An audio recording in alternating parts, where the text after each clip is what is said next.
Hi Annie. Hi Danny. You look kind of unhappy.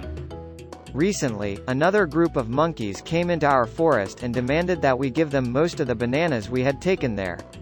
They are eating a lot, and we are very hungry, but they don't want to discuss it with us. Is there any way?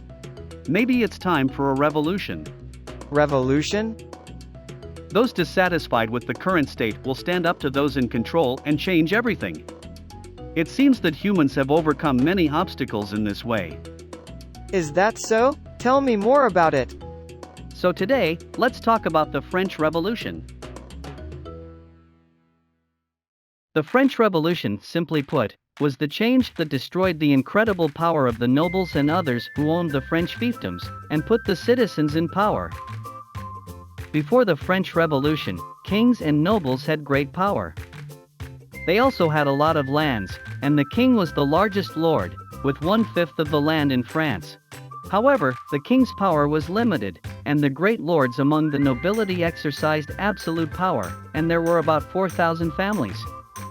They get their money by monopolizing well-paying government jobs and receive huge pensions every year after retirement. Nobilities were privileged people who did not have to pay taxes, and these burdens fell heavily on the citizens. These expenses and repeated wars had made France's finances deteriorate. The Estates General was about to begin in Versailles to decide whether or not to levy taxes for fiscal reconstruction. The Estates General? It's where the privileged nobility and clergy can discuss with the commoners. The number of councillors was about 300 each for the clergy, the first class, and the nobility, the second class, and 600 for the commoners, the third class. However, the privileged classes, who wanted to determine policy by status, and the commoners, who wanted to determine policy by the number of people, continued to disagree with each other. In response, people of the third class formed the National Convention, a parliament that makes decisions on various matters based on equality for all citizens.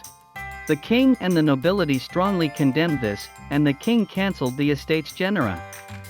But the citizens streamed to the tennis courts and vowed not to disband until the Constitution enactment. It's called the Tennis Court Pledge. Meanwhile, the king and the nobility resigned the Secretary of Finance, Necker, who had proposed thrift, and the ministers who supported it. Angered citizens clashed with the army and stormed the Bastille prison, an arms depot. Peasant uprisings also broke out in various parts of the country. The victory of the citizens led to various reforms as the nobility, which had initially supported the commoners, and the bourgeoisie, a group of citizens who had been successful in business, came to power. And it eliminated several of the various taxes that had burdened citizens.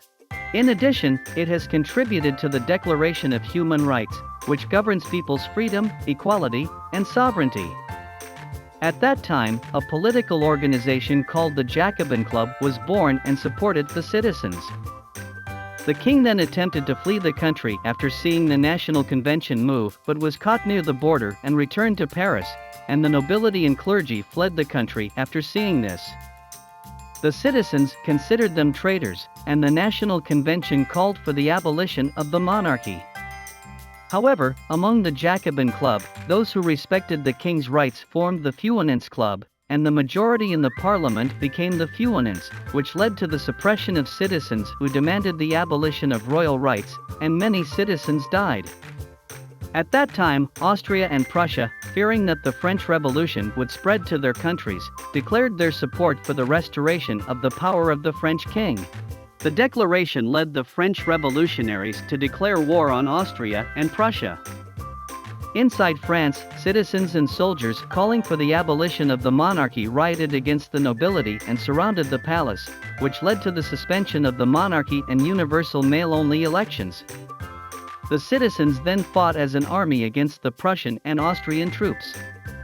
Due to the spread of infectious diseases in the enemy army and the artillery activity, the citizens were miraculously victorious. Finally, the National Convention voted to execute King Louis XVI, and the French monarchy collapsed. At that time, Montagnard, one of the more rapid reformers among the Jacobins, was in power. Robespierre joined the Committee of Public Safety, which cracked down on counter-revolutionaries. The revolutionaries continued to gain momentum, and many people suspected of counter-revolutionary activities were arrested and executed, including Marie Antoinette, Queen of Louis XVI, and other former feuillants. In addition, the simplification of court procedures prevented fair trials, resulting in tens of thousands of deaths. Such a rule would later become known as the Reign of Terror. On the other hand, the abolition of landowners' claims to land and the detection of food hoarders stabilized the lives of poor peasants, and the revolution made great progress. However, this major reform caused unrest and opposition, and as the lives of citizens became more stable, fewer people supported the revolutionaries. A split within the revolutionary faction over whether to strengthen the Reign of Terror led to Robespierre's execution in the following coup. Then, restricted elections were resumed to prevent the poor from concentrating their votes on the extremists, in which those with property could vote. And a presidential government of 5 leaders was established to prevent dictatorship. Around this time, supporters of the restoration of the monarchy rose in armed rebellion against the presidential government. Napoleon Bonaparte crushed the uprising by order of the presidential government. The presidential government also felt threatened by the royalist majority in the subsequent elections and staged a coup using the army to arrest legislators. Later, when a spy discovered that an organization that wanted to abolish citizens' private property and had joint control of the property was planning an uprising, the presidential government staged another coup to eliminate the pro-poor revolutionary legislature members.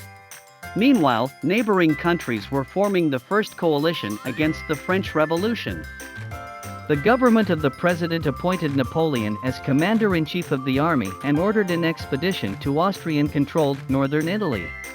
He made great strides in defeating Austrian forces in various places, and his victory over Austria led to the collapse of the First Coalition.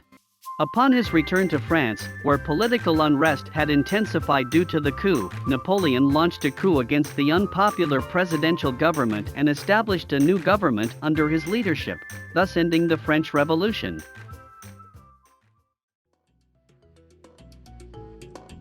I was surprised to learn that the richness of life was being taken away from everyone by a few people. Freedom was not always there, was it? Yes. For them, freedom was not always there, but it was something really important that they had to win, even if they had to risk their lives. Thank you, I feel more courageous now. This video only covers a part of the French Revolution. If you want to know more about it, please check out books or the internet.